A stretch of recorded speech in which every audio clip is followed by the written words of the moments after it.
কি করছো তুমি? লুকোচ্ছি দাদা, আপনিও লুকিয়ে পড়ুন।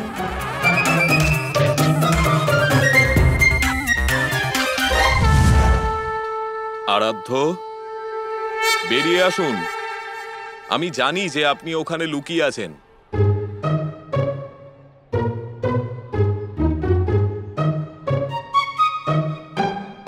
আরাধ্য, আপনার লীলা আমি বুঝতেই পারছি না।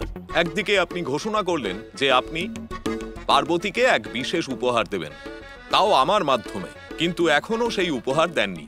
আপনি জানেন এই জন্য পার্বতী আমার ওপর রুষ্ট হয়েছেন। আর শুধু তাই নয়, আমি যখন পার্বতীকে প্রসন্ন করার জন্য ওনাকে একটা উপহার দিলাম, তখন উনি সেই উপহারকেও ছাইয়ে পরিণত করে দিলেন। এবার আপনি বলুন আমি কি করব? কারণ পার্বতী রুষ্ট হওয়ার পেছনে যদি আমার ত্রুটি থাকে, তাহলে আপনারও ঠিক ততটাই ত্রুটি রয়েছে। তাই ওনার রাগ ভাঙানোর দায়িত্ব আপনারও। আমার কিসের ভুল? আমি কেন রাগ ভাঙাবো? আমি তো ওনাকে রাগানোর জন্য কিছুই করিনি। ও, তাহলে আপনি বলছেন যে পার্বতী রুষ্ট হওয়ার পেছনে শুধু আমারই ত্রুটি রয়েছে? এতজন গণপেতকে বৃন্দাবনে পাঠানো পরিকল্পনা কাজ ছিল আপনার, না আমার। কিন্তু আমি তো কেবল সাহায্য করতে চেয়েছিলাম। আমি কিচ্ছু শুনতে চাই না। আপনি আমার বোনকে রাগিয়ে দিয়েছেন, তাই এবার ওনার রাগ ভাঙানোর দায়িত্ব আপনার। আমি ওনার রাগ কি করে ভাঙাবো আরাধ্য? আপনি তো জানেনই এইসব রাগ অভিমানের খেলা আমি খেলতে পারি না। এই খেলায় তো একমাত্র আপনিই পারদর্শী। আর আপনি যখন এই খেলায় এতটাই দক্ষ, আমাকে সাহায্য করুন না।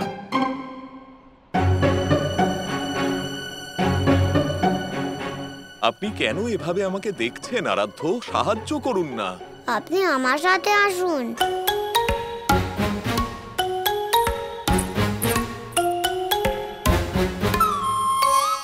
সবার আগে নিজের মুখটা ওই জলাশয়ে দেখুন। দেখেছি। এবার আপনার কি এই মুখটা দেখে দুঃখী, দয়াময়, ভোলানাথ বলে মনে হচ্ছে?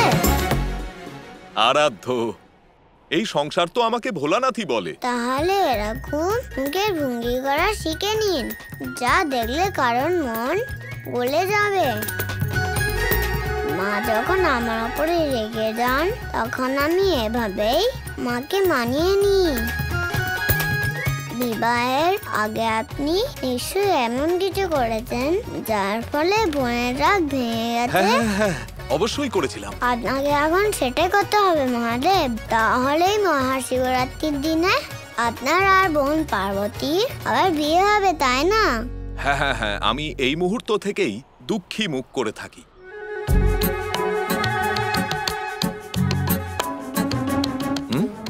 খুব ভালো, আপনি তো শিখে গেলেন। এবার এইভাবেই কৈলাসে ফিরে যান, কিচ্ছু করবেন না।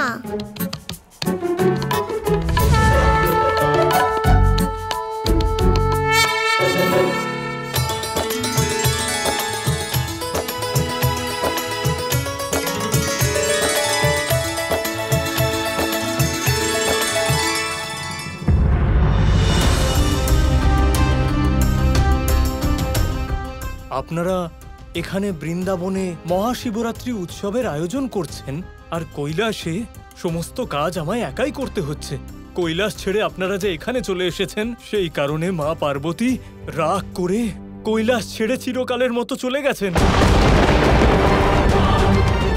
আমরা তো মহাদেবের কথাতেই এখানে এসেছিলাম, শ্রীকৃষ্ণকে সাহায্য করার জন্য। মহাদেবের মন্দির তৈরি করতে এসেছিলাম। নন্দমশাই আমাদের থাকতে বললেন, আর বরযাত্রীতেও থাকতে বললেন। কিন্তু এখন যখন মাই রুষ্ট হয়েছেন, আমরা কিভাবে নৃত্য করব?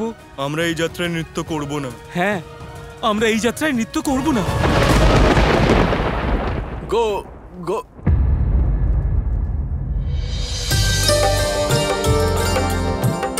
যেখানে তুমি আছো সেখানে প্রকৃতি আছে, যেখানে প্রকৃতি আছে সেখানেই সৌন্দর্য আছে। তুমি এভাবে আমার উপর রুষ্ট হয়ে কি করে সাধনায় রত হতে পারো? চলো আমার সঙ্গে কৈলাসে ফিরে চলো। তোমাকে ছাড়া কৈলাসকে কৈলাস মনে হয় না গৌরী। আমি তোমাকে ছাড়া অপূর্ণ। তাহলে এরকম মুখের ভঙ্গি করা শিখে নিন, যা দেখলে কারণ মন গলে যাবে।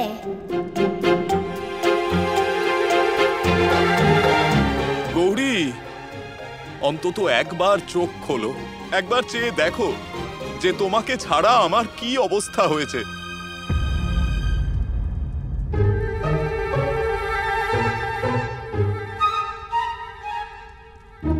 মনে হচ্ছে গৌরীর রাগ কমেছে। আমি কিছু দেখতেও চাই না, আর আপনার কোনো কথাও শুনতে চাই না।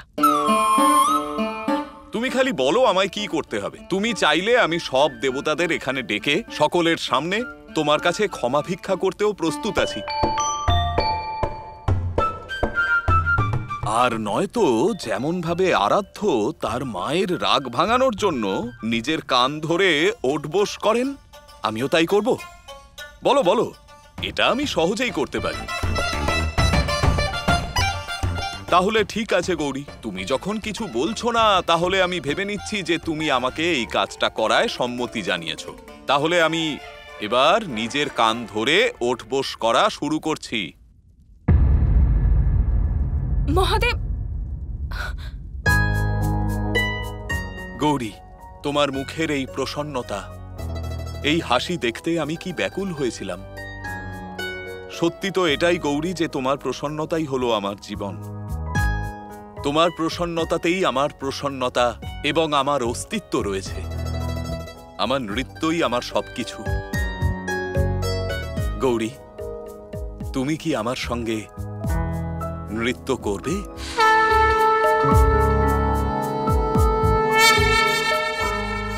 মহাদেব, আপনি যান, গান করুন, নৃত্য করুন, আর উৎসাহর সাথে উৎসব পালন করুন, কিন্তু আমি আপনার সাথে যাব না। আরাধ্য তো বলেছিলেন যে গৌরীর রাগ ভেঙে যায়, কিন্তু আমার সমস্ত প্রয়াসই তো বিফল হলো। এবার কি করে গৌরীর রাগ ভাঙাই? গোপাল, মহাদেবকে দেখে তুমি খুব হাসছো দেখছি। যদি কাল সকালের আগে মহাদেব মাতা পার্বতীর রাগ না ভাঙাতে পারে, তাহলে উনি মহাশিবরাত্রির পুজোতে আসবেন না, আর বৃন্দাবনে প্রথম শিবরাত্রির উৎসবও পালন হবে না। চিন্তা করবেন না দাদা, সব হয়ে যাবে। আপনি শুধু দেখে যান।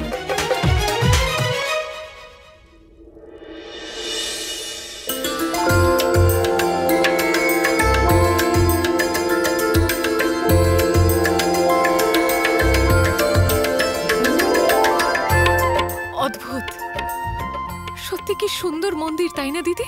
হ্যাঁ যশোদা। যশোদা, হ্যাঁ সব আয়োজন ঠিকঠাক হচ্ছে তো? হ্যাঁ আর্য, আর্য, মন্দিরের দরজাটা খুলে দিন না, শিবলিঙ্গকে পুজো করার জন্য সাজাতে হবে। হ্যাঁ যশোদা।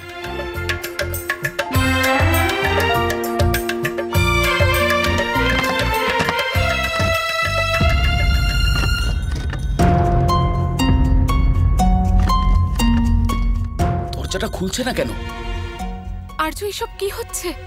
দরজাটা খুলছে না কেন? নন্দমশাই, এটা তো অশুভ সংকেত। আবার এইরকম নয় তো মহাদেব ক্রুদ্ধ হয়েছেন? মহাদেব, বৃন্দাবনবাসী আপনার সহায়তা চান।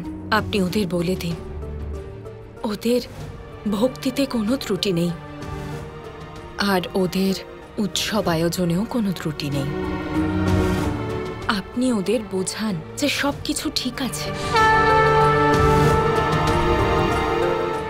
আপনি ওদের আর অপেক্ষা করাবেন না। মহাদেব, আপনি বৃন্দাবনের জন্য প্রস্থান করুন। গৌরী, আমি তোমাকে এরকম রুষ্ট দেখে কি করে এখান থেকে বৃন্দাবনে যেতে পারি? তুমি তো জানো যে তোমাকে ছাড়া আমি কোনো উৎসবেই যেতে পারবো না, সে কোনো বিশেষ পুজো হোক বা উৎসব। তাই আমিও সিদ্ধান্ত নিয়ে ফেলেছি গৌরী, যে যতক্ষণ না আমি তোমার রাগ ভাঙাতে পারছি, ততক্ষণ আমি কৈলাস ছেড়ে কোথাও যাব না। আমি ভালো করেই জানি আপনার কিসের প্রয়োজন, কিন্তু এইবার আমি আপনার কথা বিশ্বাস করব না। ঠিক আছে, আপনার যা ঠিক মনে হয় আপনি তাই করুন, এখানেই বসে থাকুন।